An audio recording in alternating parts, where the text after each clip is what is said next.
Hey everybody, welcome to lecture number 6 in Making Meaningful Arguments. And in this lesson, we're going to talk about opposition. How to respond to people's responses, or how to deal with it when people take on your argument and argue against it. This is probably the most uncomfortable part of argumentation for people. In a thing, argumentation has lots of uncomfortable parts. But I'm going to go over some principles that maybe will help you set yourself into the right mindset to make meaningful arguments with other people, and then give you some ideas about a structured way or a process you can be involved in to respond to people when they take your arguments on. So first, let's take a look at these two principles here. Opponents are interlocutors. Opponents are not our enemies. They're not our objective. We're not meant to conquer them. We're not meant to transform them or change them in some way. They're interlocutors. Argumentation, as you see with the second one here, is a cooperative endeavor. That means it takes at least two sides. Issues in the world today governed by mass media are often said, well, there's two sides to the issue, or I look at both sides. Well, what if there are 3 or 4 or 5 different sides? Sometimes this happens in argumentation. There's lots of different positions. So think about it as a cooperative endeavor or a building.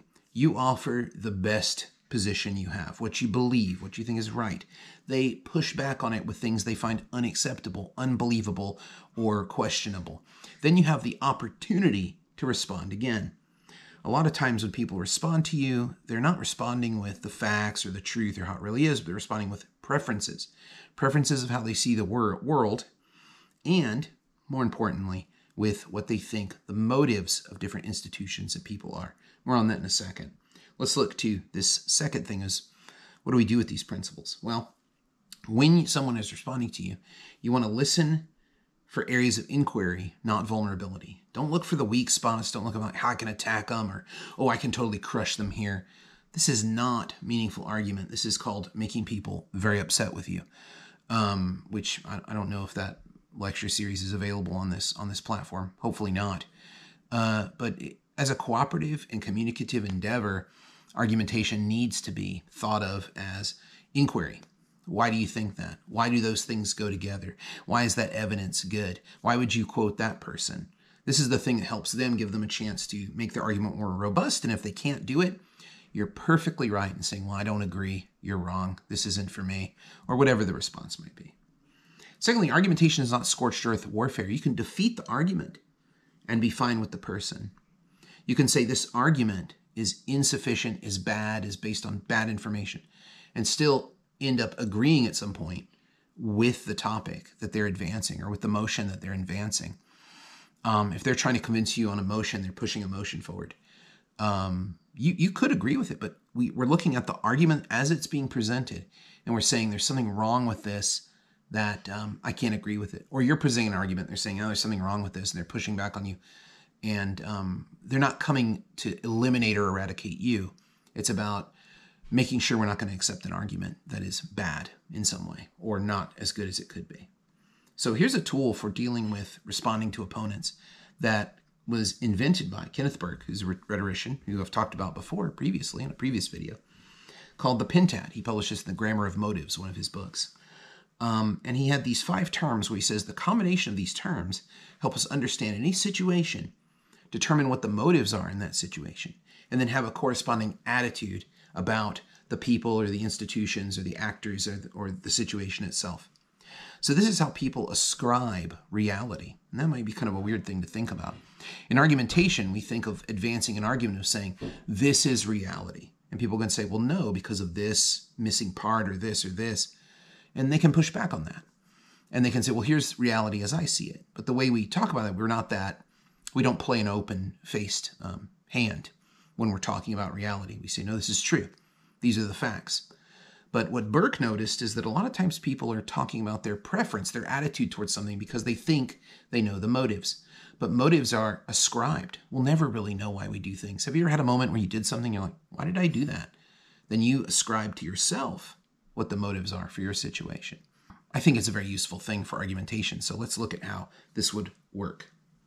So the Pentat, as I just said, helps us see alternative motives. There are tons of different motives out there, and we have to think about which one is the one that's most likely, or which one corresponds with the attitude that we would like to advance in order to advance our case, or in order to push the argument that we would want to to see. So here's an example of an argument you might hear. News A is a horrible source. They're biased because the other day they did a story on welfare and only interviewed people who have been on it for a long time. They sounded uneducated. They didn't offer any other opinions except for those of elected officials who are left-leaning. Okay, so this is something that you'd probably hear in an argument. I've heard people say this all the time about different sources I've used when talking about politics and things. Let's look at the motives here. What motive is being argued here? They think they're arguing the truth. But the motive is a combination of, if we look at these questions, combination of agency and act. It's this news story and how they put this news story together. They only quoted liberals. They only put people on welfare in the news story. So this combination makes them think the motives are that they are bad, that they're liberal, they're left-leaning. So let's look at some other alternative ways we could respond to this by using the terms in the pentad. We could say the act agent, the source is bringing a perspective that other news organizations are not covering. We could say act purpose. The source is being responsible towards generating public debate on the issue. So what they're doing is they're trying to generate kind of a more left-leaning side to make sure there's vibrant public debate on this important issue. Scene agency. They encourage people to care about those on welfare by giving them space. So the scene and the agency. So we decided to cover this part of the scene in this way in order to give these downtrodden people a voice. And that could be a defense against, well, they're not biased. They're actually trying to add a voice into the mix of the conversation. And scene act. Given the news coverage on this issue broadly, it's a valuable perspective to add. So most of the news coverage on welfare reform would be conservative, is the argument here. You might have to prove that with a little bit of extra proof. But otherwise, I think that would hold up. So you can look at those four and see the possibilities. Now, you can play around with that situation and see what other possibilities you can come up with. But the thing to do is make sure you listen for connections and listen for how the person is ascribing motive. People often think they have the truth. People often think they have the facts, but what they're describing is the motives that they see because they're bringing one or two of these terms more forward than the other ones. So always look at act, the thing that happened, agent, who did it, agency, how they did it, purpose, why they did it, and scene, where they did it. So where it's happening, what's happening, who's happening, how are they doing the happening, and why are they doing the happening. And those 5 terms will help you construct all kinds of opposition for this. You know, a lot of times when people are opposing our arguments, they're not trying to eliminate them from the face of the earth. They're showing you why they cannot agree with you. And if you think of it that way, you'll find that you can make a lot more meaningful arguments with other people if you think, well, they're showing me what's missing and what I need to do in order to provide to them ways to agree with me.